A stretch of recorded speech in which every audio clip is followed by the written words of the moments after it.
संध्या बेले चाहा सहित खाइबा पई हो बा छोट पिलामान पई जदि किछि हेल्दी स्नैक्स बनैया पई चाहुछंती थरे एई परी अटारे घरे बनातु। गोटे थर बनै कि मास मास पर्यंत स्टोर कर रखि परिबे। ता पुनी बिना मैदा रे बिना खाइबा सोडा बिना ओभेन रे घरे थिबा मात्र दुईटी जिंस रे बनिकी रेडी हबो। ता पुनी 15 मिनिट रे। नमस्कार, प्रतिदिन रोषेई को आपण मानकु अनेक अनेक स्वागत। आपण मानकु अनुरोध रहिला जदि चैनल रे नुआ अछंती प्लीज चैनल को सब्सक्राइब करनेबे। ता सहित वीडियो को प्लीज गोटे लाइक करिवे। अटार ये बिस्कुट बनैया पई प्रथमे गोटे बड़ जगह नेबे जहाँफल आम सब जिनस मिसैया पई सहज हम। क्वांटिटी आप कम बेसी करें आ सब जिनस को मापिक एमती गोटे मेजरिंग कप हो कि गोटे बाउल नहीं पारे। मुझे 3 कप अटा व्यवहार करुच्ची। एबे आमे कौन करिया ना बिस्कुट गोटे क्रिप्सी बनैया पई सुजी व्यवहार करिबा। आपण चाहिले सुजी को स्किप करि परिबे। एठी मु कौन करछि ना सुजी दे दोछि। गोटे कप सुजी रु जस्ट गोटे 1/4 कप कम अछि। माने जेतिके आपण अटा नेबे तार सब भले 4 भागरु भागे कौन करिवे ना सुजी नेबे।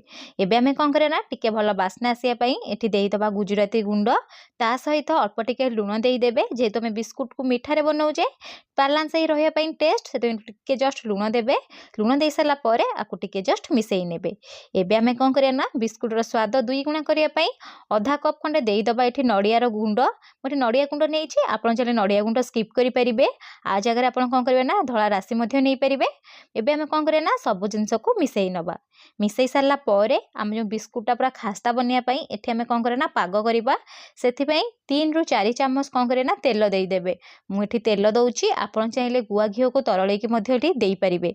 तेल देई साला परे आको आपण कौन करे ना हाथ रे पूरा एमती घसिकरी मिसेई नेबे। जेमति आमे सिंगड़ा पई अट्टा को मिसेई ना सेही परी ही मिसेइबे। देखि पारुथिबे मोटी भल्लो से मिसेई नउची। मिसेई साला परे हाथ रे एमती धरिबे। जति ए मुठा टाइप रो हेइ जिवो जानि जे पूरा अट्टा पूरा परफेक्ट हेइ गलानी। आपण जति एमती अट्टा को तेल सहित न मिसेइबे बिस्कुट तो हमर बनिबो किंतु नरम बनिबो एते खास्ता बनिबोनी। देखि पारुथिबे पूरा मुठा हेइ जाउची।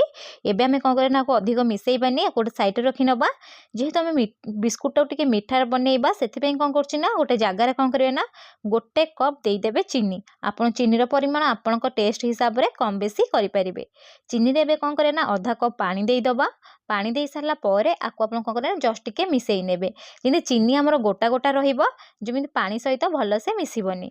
आपण चाहिले पानी जगह रे मध्ये क्षीर व्यवहार करि परिबे। जदि क्षीर व्यवहार करिवे ताले अधिका दिन बिस्कुट रहिबोनी। सेथि पे मु कोन करछि ना एठी पानी व्यवहार करिछि। एबे चलंतु से जो चीनी पानी को कोन करिवे ना अटा सहित दबा अल्प अल्प देबे। अल्प अल्प देइकरी एठी आपण कोन करिवे ना चकटिबे। एठी जो अटार डो लागिबो ना नरम ही लागिबोनी। जस्ट सब जिनस भल्लो से मिसी जिवो। मिसिकरी गोटे जगह रे गोटे डो आकार रे हेइ जिवो। देखंतु अल्प अल्प देबे। अल्प अल्प देइकरी एई परी हाथ रे कोन करे ना मिसेई नेबे।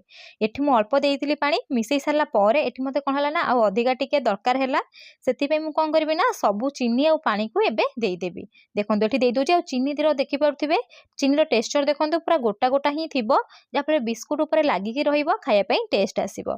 एबे हमें सब देई सारला परे एठी हमें कोन करे ना पाखा पाखी 4 रु 5 मिनिट हाथ रे एमती अल्प अल्प की मिसेई नेबे।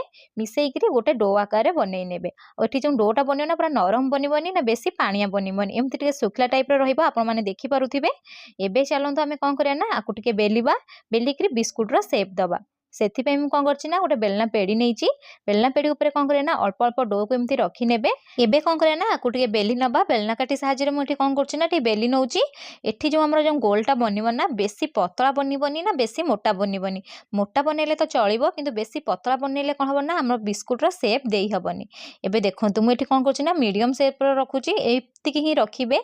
जेहेतु एठी हमें चीनी रे बनेई जा ना कोन हबो ना ऊपर एमती टिके उठी आसीबो। सेही परी देखि के एठी बेलिबे।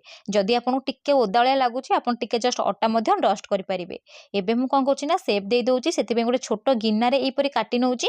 आपन चाहिले छुरी साहाଯ୍य रे काटे की 4 कणिका मध्ये बनेई परिबे। नले ग्लास रे काटे की मध्ये बनेई परिबे। आपन को मन पसंद हिसाब रे एठी आपन कोन करिवे ना शेप देई परिबे। एई परी छोट गिन्ना रे बनेइला तो भलो सुंदर देखा जाई थाए। ता सहित खाय पई मध्ये टेस्ट हेइ थाए आ बहुत सारा बनी की रेडी हेइ थाए। एठी मु चीनी रे बनौची। आपन चाहिले ऊपर ए धळा राशि टिके मध्ये छिंची की एठी बनेई की रेडी करि परिबे। एबे हमें कोन करे ना सब सबको एमपरी गोटे गोटे बाहर कर नबा जो एक्स्ट्रा अटा बळी जाइछि ना ताकू मध्य काढी के अलगा करी नबा। चलंतु एबे छाणीबा। छाणिया पई मु प्रथमे कोन करछि ना तेल को गरम करी नेइछि। तेल जेतबेले भल से गरम हेइ जिवो एठी हमें कोन करबा ना अल्प टिके पकेइ नबा। पकेइ नै साला परे टिके जस्ट चेक करी नबा। जेतबेले एमतिटे बबल आसुथिबो कोन करे ना फ्लेम को मीडियम रखिबे। मीडियम फ्लेम रे एई परी गोटा गोटा गिरी देई देबे। जेतिकी जागा हबो सेतिकी ही देबे। अति बेसी देई देबे कोन हबो ना परस्पर सहित लागि जिवो प्रथमे आ भल से मध्य हमर कोन हबो ना छाणी के रेडी हबनी। देखंतु मुठी जेतिकी कड़ाई रे जागा हला देई देइछि। तापर फ्लेम को मीडियम रखिछि। मीडियम फ्लेम रे पाखापाखि 3 रु 4 मिनिट छाड़ी देइथिली। 3 रु 4 मिनिट पर मुठी कोन करबि ना टिके जस्ट ओल्टेई नेबी। देखि परथि गोटे पटर कलर टिके टिके चेंज हेइ गलानी। जेहेतु मेठी चीनी रे बनैछे ना कम समय रे एटा कोन हबो ना कलर चेंज हेइ जिवो। आपण देखिकि ही एठी छाणीबे। फ्लेम को जमा भी एठी हाई करिबेनी। जदि हाई करिवे कोन हबो ना पोड़ी जिवो भितर जमा भी क्रिप्सी बनिबनी। देखि पारुथिबे पाखापाखि 5 रु 6 मिनिट मु एठी कोन करछि ना मीडियम फ्लेम रे छाणी नेइछि। 5 रु 6 मिनिट पर कलर देखंतु पूरा पूरी चेंज हेइ गलानी।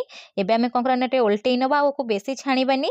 बेसी यदि छाणी देबे ना कलर पूरा चेंज हेइ जिवो। खास्ता तो रहिबो किंतु कलर पूरा चेंज हेइ जिवो। पिता पिता लागिवो खाइबा पई। एबे कोन करे ना सब को छाणी नबा।